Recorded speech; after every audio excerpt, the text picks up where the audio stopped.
Buckle up, folks, because this courtroom just got a whole lot more intense. 19-year-old Mr. Westbrook is facing an assault charge involving his own mother and the stakes. Up to a year in jail or a $4,000 fine. But here's the twist. What starts as a straightforward assault case quickly unravels into a story about mental health, misunderstandings, and a mother fighting for her son's well-being. Will this end in punishment or compassion? Let's find out. Good morning, Mr. Westbrook. Mr. Westbrook, you're charged with assault of a family member. You're facing up to a year in jail and or a $4,000 fine. We are going to do probable cause. You have the right to remain silent. Anything you say can or will be used against you. You have the right to have an attorney present. If you cannot afford one, one will be appointed to you, sir. Yes, Judge. On November 10th, 2024, the officer was dispatched to a residence in Harris County, Texas. The officer made contact with the complainant. The complainant stated the defendant, the complainant's son, and the defendant's friend had broken a window to get inside the night before. The complainant stated that she woke the defendant up and told him his friend had to leave. The complainant stated that she questioned the defendant about her missing prescribed oxycodone, and the defendant became irate, and the defendant struck the complainant with an open left palm across the right side of her face, causing pain. The defendant began to destroy the residence, grabbed a kitchen knife, placed it to his own throat, and fled as the complainant was on the phone with dispatch. All right. Mr. Westbrook, I'm going to find that there's probable cause to go forward with your case. I'm sending you now for a drug test. I want to know what, if anything, is in your system. You're not to use alcohol, illegal drugs, unprescribed controlled medication. If I find that you're using, I will put you in custody. If you have a problem with drugs or alcohol, Mr. Westbrook, you better tackle it, because if you don't, I'm going to do it for you. And I promise you, you're not going to like the way that I do it. Do you understand? Wow, did you hear that? The judge isn't messing around. He's laying down strict conditions. No drugs, no alcohol, no exceptions. Why? Because failing this test doesn't just risk your freedom, can revoke your bond and land. You back behind bars before the trial even begins. Think about it. One mistake, and you're not going home tonight. That's how high the stakes are right now. What would you do in Westbrook's shoes? Yes, Your Honor.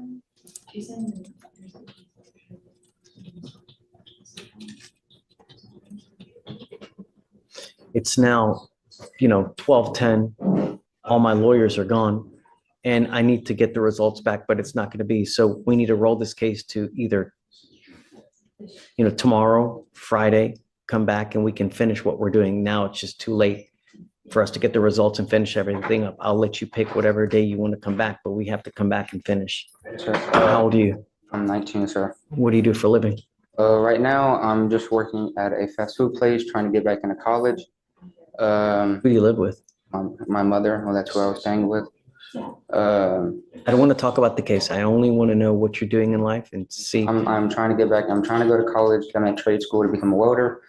That would be fantastic. I tell you what, there's no better way to make a killing than getting a trade like that. Then it's a great idea, Sure. right? Unless you want to go the school route. Either way, but you got to do something, because now is the time that you build your life, not at 46, at 48 to try to say, well, you know what, I'm going to go to college now. Most people have their careers by then. Sure. All right. So, we're going to send you for a test now. We'll have you come back, and then, we don't.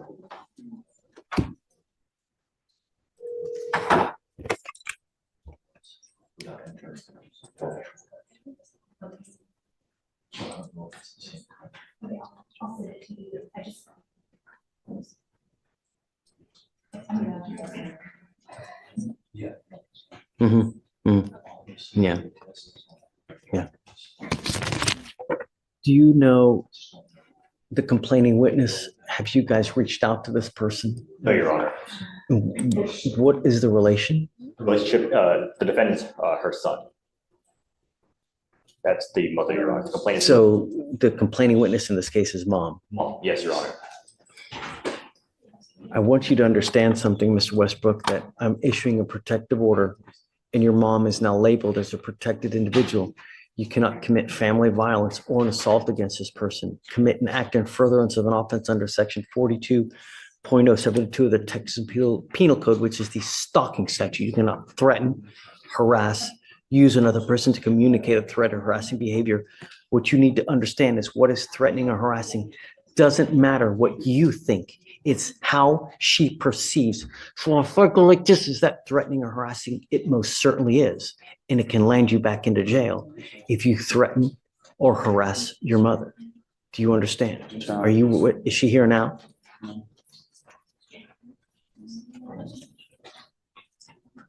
I want to send it right now. So what we'll do is, guys, this is Westbrook.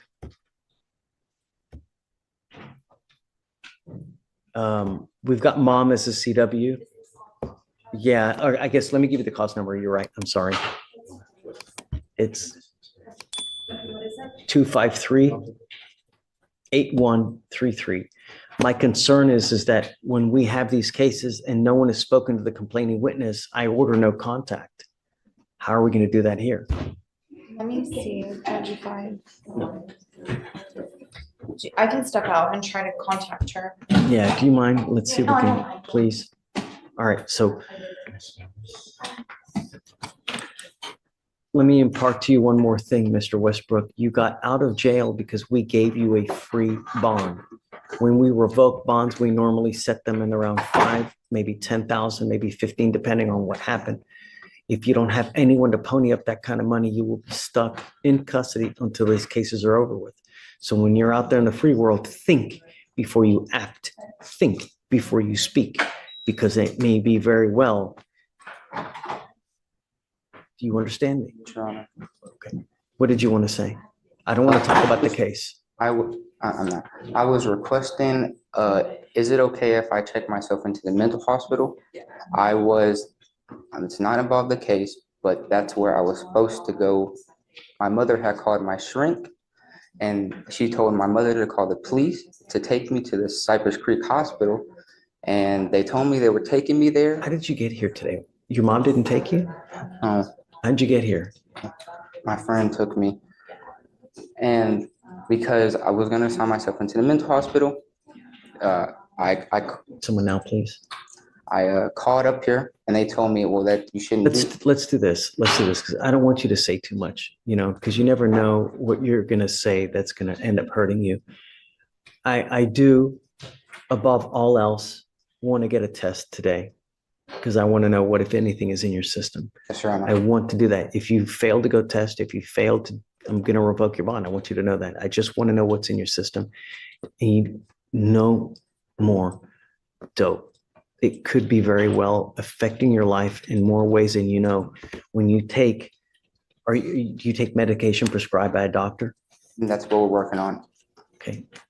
You got to find something if that's what they prescribe. You got to also have to understand that it may take a while to find something for you to get used to that.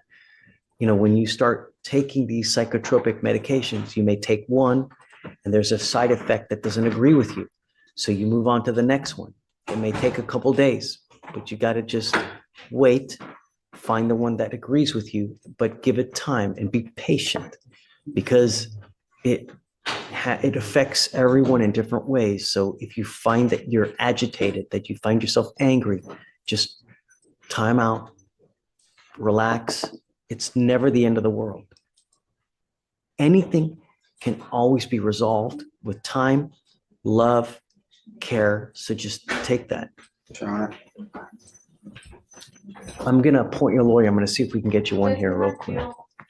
Okay.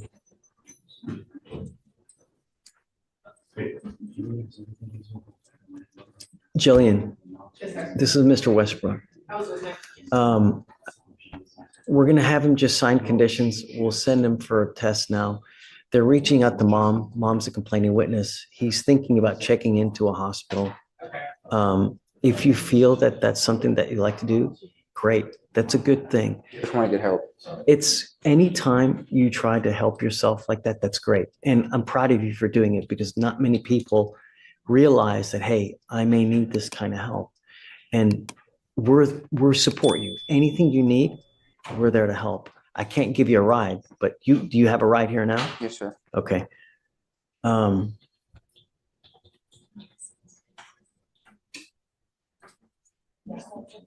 I guess bear with me a second. Just take a seat for me. I just want to wait to see if she was able to get in contact with your mom. Once we do, I'll bring you back up. We can talk. Okay. Thank you, Mr. Westbrook. And good job for coming, huh? Would you like him to return to address results? We're not going to return. We'll send him off another day or two. Yeah. Jillian, you ready? Okay, tell me. So I just spoke to the complaining. You got a hold of her? Yes, I got a hold Yay. of her. She's his mother. She was extremely distraught on the phone. She said that the defendant is mentally disabled. He has a lot of conditions, and he has these episodes. I didn't get quite a great understanding of what episodes is, but she had called his therapist or his psychiatrist, and the shrink instructed the complaining witness to get him transported to Cypress Creek Hospital. Okay. Because he was making threats of harm to himself.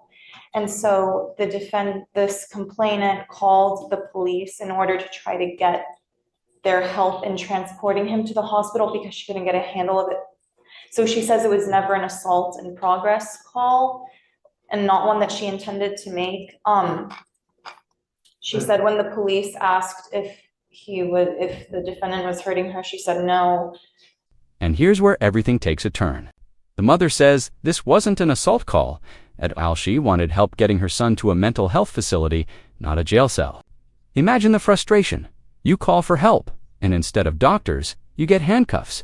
It's a heartbreaking reality for many families dealing with mental health crises. What do you think? Was this a tragic misunderstanding, or a system failing the people it's meant to protect? So she is very distraught as to why this was filed. Did an assault occur? She says that when he's having episodes, he flares his arms around and sometimes it could strike her, but it's not like intentional, is what she said. And she said she's not afraid of her son. She is upset that this happened when they were supposed to help him. She was just very distraught, Judge. And I don't It have really any. makes me mad how people ask for help and then, instead of taking someone or helping someone into a facility, they just arrest because it's easier to arrest. We've literally So set up a system now to where it's just as easy to not arrest them and they the still hell arrest is them. what I don't understand people. I can see if they didn't take them to Cypress Creek, they took them to wherever the designated location is, but there's a whole, it's just as simple now to take them where they need to go. No, I agree, Judge. I don't We know. need to start holding people accountable. Yeah. Yeah, she's very distraught and she So, said that he's on the way to. Did an assault occur? She says no. She said no assault occurred. Is there evidence that an assault occurred? Judge, this was just. Right, because we know a lot of people recant, but do you have any evidence that one occurred? I don't have anything right now, Judge. It was only filed 3 days ago. It wasn't even set for arraignment until, it was set, yeah. It's not even set until the 18th for arraignment, so I really don't have anything besides the offense report right now. So I can't look at body cam and see if she made any statements on scene. All I have is this writ. Will you read to me the DIMS again, I guess? You want me to read the DIMS, Judge? Yeah, or Yes. whatever you got to detail. I have the case jacket. Do it, Okay. please. On November 10th of 2024, officers were dispatched to a residence in Harris County, Texas. Upon contact with the complainant stated that the defendant, her son, and the defendant's friend had broken a window to get inside the night before. The complainant stated she woke defendant up and told him his friend had to leave. The complainant stated that she questioned the defendant about her missing prescribed oxycodone, and the defendant became irate, and the defendant struck the complainant with an open left palm across the right side of her face, causing Okay, pain. all right, so mom says that this happened? This is, yeah, according to the DIMS, but she told me something completely different on the phone. Michael, what do you think?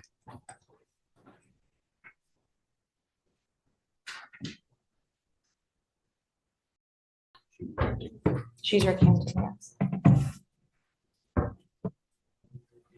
Is this a bond? Are you approaching a bond criminal conviction? No, Okay, PC, just on PC. PC. Ultimately, what's happening is she called the police in an effort to get mental health help. But what ended up happening is they just took him to jail. Now, she allegedly does say that assaultive behavior did occur, but now she's saying something completely different. What's right? Yeah, Judge, I mean, what they do this all the time. They say what actually happened to the police, and then they'll recant the second someone goes to jail. They want them out of the house to be safe because they're in danger at the time. And then when they realize the person actually went to jail and is being held accountable, they call us and tell us, well, nothing happened. I think at this point. I mean, I know that. Time to watch the body cam and listen to the 911, but I think what she said at the scene is what we need to go off of based on PC. And what she's saying to us in the rip call, we need to evaluate the case at that point. But what's in the offense report, what she told police at the scene, should judge how we evaluate PC for now. And I was gonna say, I would disagree. It's not your run of the mill recanting, because the first phone call that was made was to his psychiatrist. And his psychiatrist says, call the police so they can transfer him to the mental health hospital. And so that's what she did based on the advice of his doctor. And so That's according to what she told me, Judge, that she called the shrink. Well, she called the person a shrink. So I don't know if it was a therapist or a psychiatrist, which is why I'm saying shrink.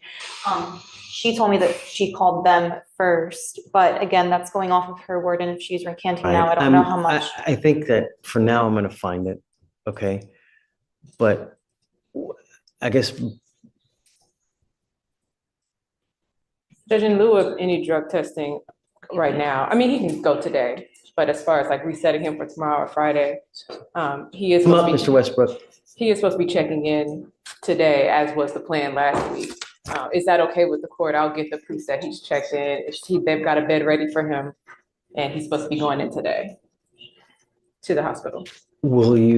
I'd like to test you real quick because I just want to know what's in your system. Will you go to the hospital afterwards?